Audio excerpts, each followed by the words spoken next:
I'm Karen D. Good Engle. I was born June 24th, 1945 in Compton, California. My name is Harold Engle Jr. I was born November 28th, 1944 at an Army Air Force base in Geneva, Nebraska. I was born in California because my dad was in the Merchant Marines during World War II. I was really only there until October, at which time my dad was released from the service. We came back to St. Francis, Kansas. My parents were Paul and Mardell D. Good. I had one brother, Alan, who was 3 years younger. I was the oldest.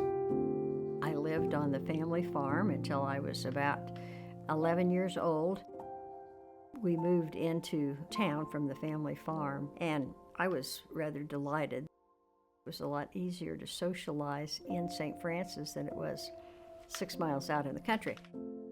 I took a lot of cooking projects, also did sewing and gardening. We always had a large garden, but cooking and baking were my favorite projects. My dad's name was Harold. My mother's name was Edith Catherine. Her maiden name was Seitz. Growing up, we lived in town till I was 5 years old. At that point, my dad bought a farm 3 miles out in the country, and we moved there, and that's where I lived until I left home for college. Now, I started grade school here in the first grade. They did not have a kindergarten here at Madison yet. Went through high school here in Madison, small school, so you did all the activities. Was in band and played football. I was not a basketball player. Then went on to college at K-State, got a undergraduate degree in 1967 and a master's degree in 1968. No one in my family had gone to college, but I was familiar with Kansas State.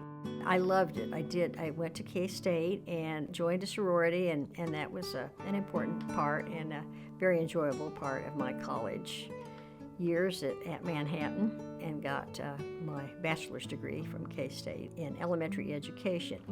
But I did take a break for a year and a half and participated in the International Farm Youth Exchange Program, the IFE program, which I had become acquainted with growing up in 4-H, and that had been a goal that I wanted to do.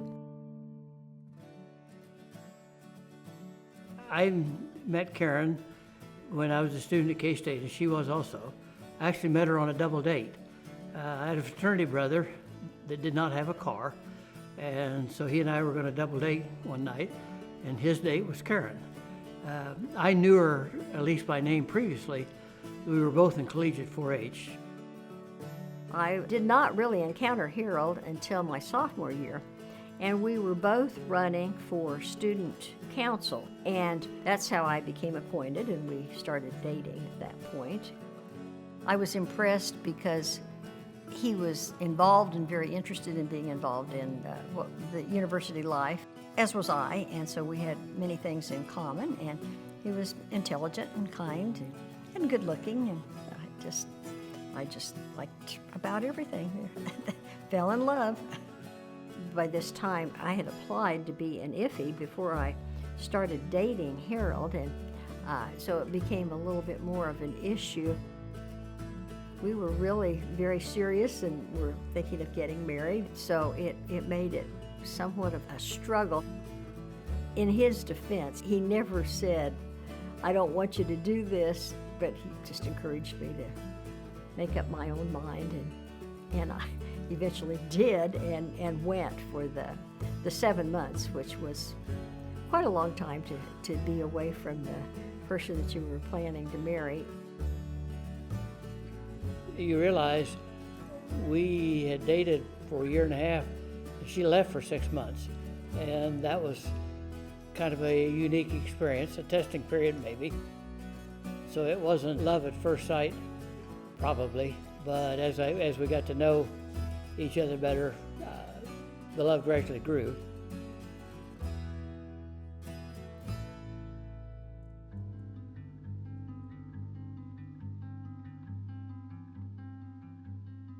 I stayed with 7 different families. I actually moved each month to another family in a different part of Germany, which was good. It really gave you a much more clear view of what was going on all over the country, and that families were very different. At the time that I went in 1963, Germany was still divided. There was an Eastern Germany and a Western Germany. So this was an experience.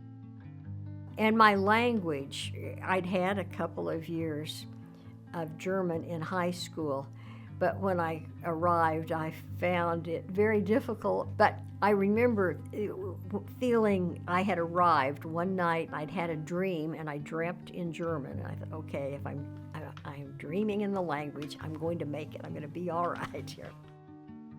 While she was gone, her mother and I had planned most of the wedding events. We were married 6 weeks or 2 months after she got back.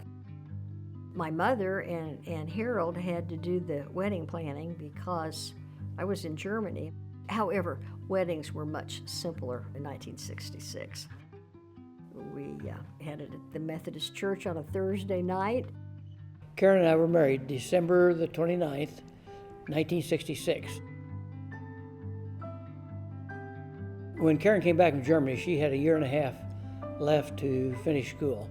And I could do a master's program in a year and a half, so we agreed to stay in school another year and a half and then graduated together in that spring of '68. The Vietnam War was on at that point, and I was able to obtain a farm deferment.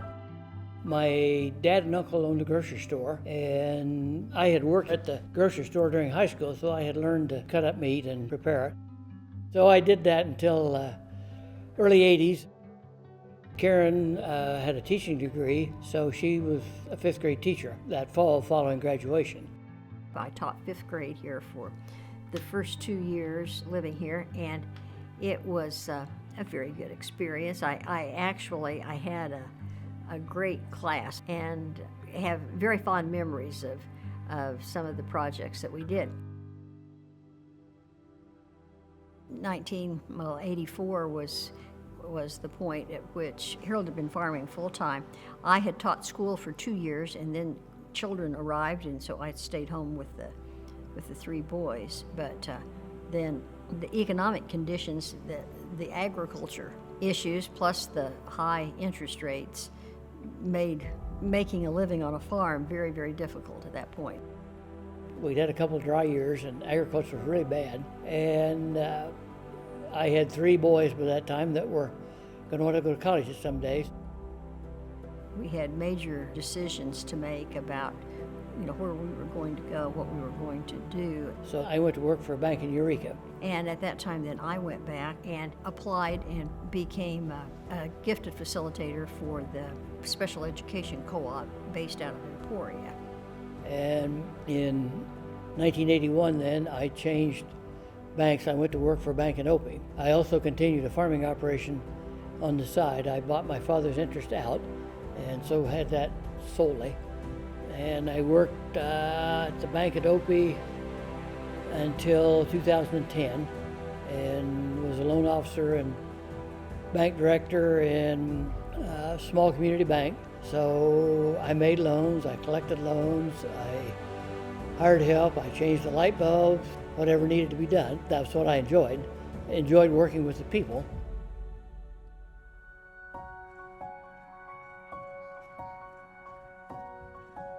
Kurt Dwayne Engle was born on November 23rd in 1970, and then child number 2, Kelt Engle, was born on October 21st in 1972, and Ryan came along in February 20th of 1978.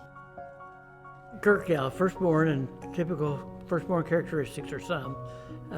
He was the kid who came home from school, did his homework, and then went out and played. Very organized, disciplined, still is today. Kilt, from the beginning, was much more daring. He was the climber, into everything, and did things very early. Walked early and could climb on top of the refrigerator. By the time I think he was 4 years old, you could hand him the ticket from the restaurant and he could add that accurately. He had this ability with numbers. Ryan was an easy child. Both Kirk and Kelt were so good to Ryan from day one, and had him involved in, it would take him to play their games and include him, so he was continually with older kids. Kirk and Kelt had typical sibling rivalries and initially roomed together, but at some point it became more practical by the kid's choice that Kelt had a room of his own, and then Kirk and Ryan roomed together. Of course, Ryan would have been 8 years younger, and Kirk maybe sometimes took advantage of that situation to have him do some of the housekeeping.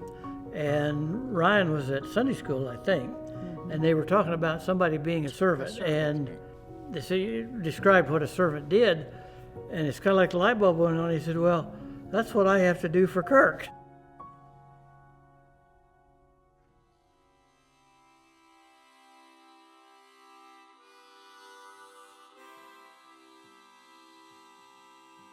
Farming has changed in the, 50-some years, 60 years that I've been involved.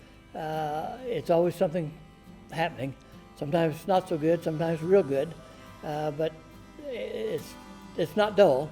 And a sense of accomplishment when you see a field that's been harvested or a field that's been planted and the crop starts to emerge, to see the job that you've done and see it process. And there's continuing education, the precision farming now, that the inputs you apply, the technology that you apply, keeps you interested if you're willing to make an effort to follow those things. I've been at this more than 60 years. We have a picture of a new combine that we bought, I think, in 1967. It's 12-foot head, 45 horsepower motor, and there's another picture of the current combine we own, and it's a 30-foot head, and it's a 350 horsepower motor. I can remember when the first year we had that combine, I cut 20 acres a week with it one afternoon, and it had no air conditioner. It had a cab, but no air conditioner. Hot, the fan didn't really cool. Took all afternoon to cut that 20 acres, and I thought I'd really done something. And the machine that we have now, I can cut that 20 acres in not much more than an hour. So, yes, it's changed. We're diversified, so it's not like wheat only, or we'll harvest not only the wheat, but other grains. We'll have a soybean harvest, a corn harvest, a silage harvest, several harvests of hay, alfalfa, brome. So it's not a singular event, but one of several. It's a rewarding experience to see that they have flourished on the native grass and load them on the trucks. Growing up in northwest Kansas, where wheat was the main harvest, and growing up on a farm, I remember it being a really exciting time. And I think about the little truck that my dad had sideboards built up on. It was so small compared to what we have now. Over the years, coming to the farm has been I think, a cherished activity for grandchildren. Partly that due to the four-wheelers and the side-by-sides that they can operate, but also to see the livestock. We have fond memories of one granddaughter coming from Kansas City with her parents, and they passed a pasture of Holstein cattle. And she said, "Oh my, look at the Dalmatians, cows." And I think she now knows that those are Holsteins, not Dalmatians.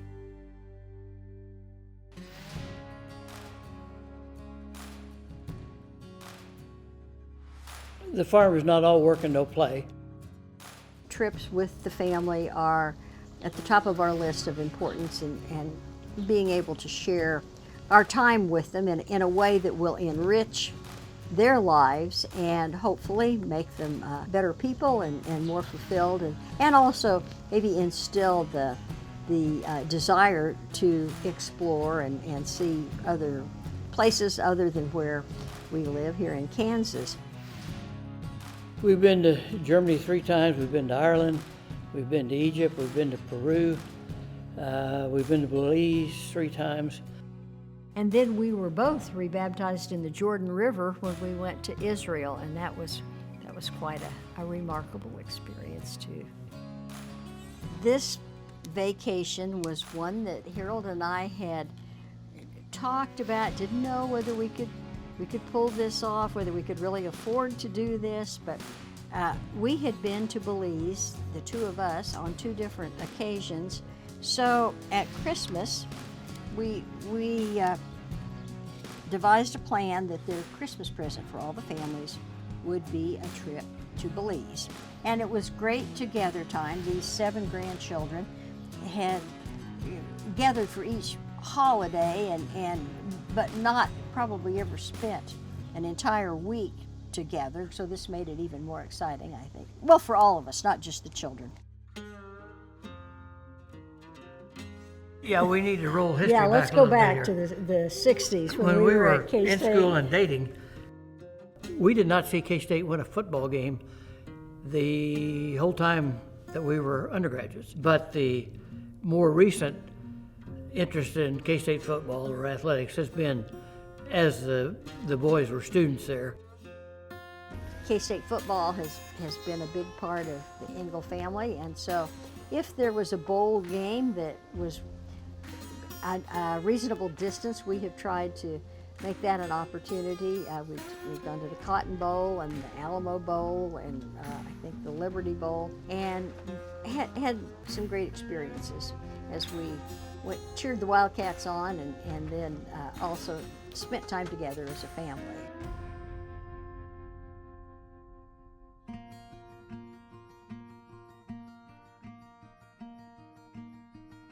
Family means everything. We are so very blessed with our sons, and those 7 grandchildren are just perfect. They're smart, good looking, nice.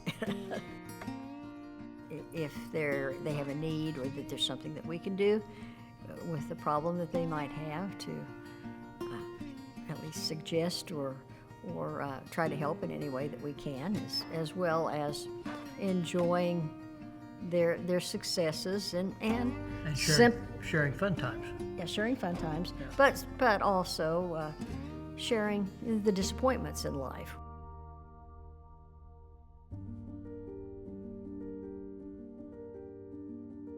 We have been members of First Christian Church in Madison since we came back here a couple years after we were married. So I was raised in this church, and Karen joined me when we moved back here permanently. I attended a little rural Methodist church, and I think it was just ingrained. I mean, it was just something that we did and continued to do. And when we were first married and came back, we together taught the high school Sunday school class here, and that was rewarding and challenging. As I look back on our entire lives, we have both been very involved in community organizations and projects. The first major project when we were married, Madison did not have a swimming pool, and I was somewhat aghast. I thought, I can't raise my children in a town without a swimming pool. And we were successful, and we got a swimming pool. Anyway, the church members, the church itself, have been an important part of our lives. They've been supportive, and we've been supportive of their families and activities.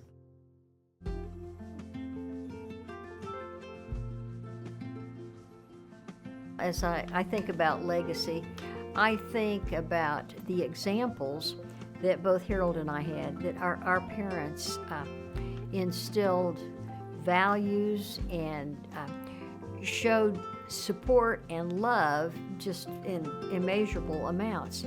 And I would hope that we have done the same in supporting both our 3 sons and then in turn their families. And I would hope that they would fondly think about what the opportunities that we have tried to provide and the times that we have made so that we could connect with family. It's amazing how the family tree sprouts branches. We had 3 boys, and then there's 3 daughter-in-laws, and then there's 7 grandchildren, and then there's grandchildren's spouses, and now there's great-grandchildren. So the family continues to expand. As I think back about 58 years ago, and when Harold and I were married and started off on this journey, I was probably way too concerned with making sure things were done correctly, maybe not inviting somebody over because I didn't think the house was clean enough, or I didn't know whether I could prepare a meal that would meet their expectations. And I would say, don't worry about that. Just connect and have the relationships with friends and family, and have the experiences, and don't get tied up in those small things that really don't matter, and that you can bog yourself down and maybe lose some really wonderful opportunities just because things are not just quite up to snuff. It's okay. This is going to be 58 years of marriage, something like that. And a lot of that is commitment. You decided you were going to make it work and stick with it. And children, I've always felt like, or hoped to, encourage them to follow their interests. I've never wanted to pressure them to follow my footsteps, or I don't think they owe me anything for that I've done. I hope we've raised them well enough that they can make their own decisions and make good decisions, and that'll bode well for them. As far as leaving a legacy, I don't know that we've always provided a lot of things for children or grandchildren, but we have, I think, provided several experiences that they can never lose, can never be taken away from them. Those, I hope, are something that they remember. And as far as the legacy of the farm, to know that it was something that I enjoyed, that hopefully provided a good upraising for the children, and maybe some good memories for grandchildren or experiences. But if you leave those intangible things, maybe that's more important than what few tangible things you might be able to leave. I would hope that each one of our children and grandchildren realize that true happiness is not how much money that you spend or the gifts, but the being together and enjoying one another, but to really focus on the quality of the time that you spend with family and friends. And if I could give them a gift, it would be the gift of the wisdom of Solomon, to be able to make good decisions and to carefully evaluate life's choices as they come along. And you won't always be right, but do the best you can with what you've got to work with and go from there. Part of the legacy that I would hope we leave is that our children and grandchildren know that we truly cared about them. Yes, we raised the children, but more than that, we cared about them as individuals, not just our children, but as individuals, and the grandchildren too. I've been very blessed to have you as my husband. Yeah, it's been quite a ride.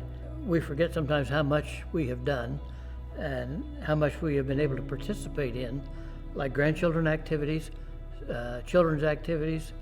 Yeah, doesn't seem like it's been that long, but when you look back, we've covered a lot of ground, yeah.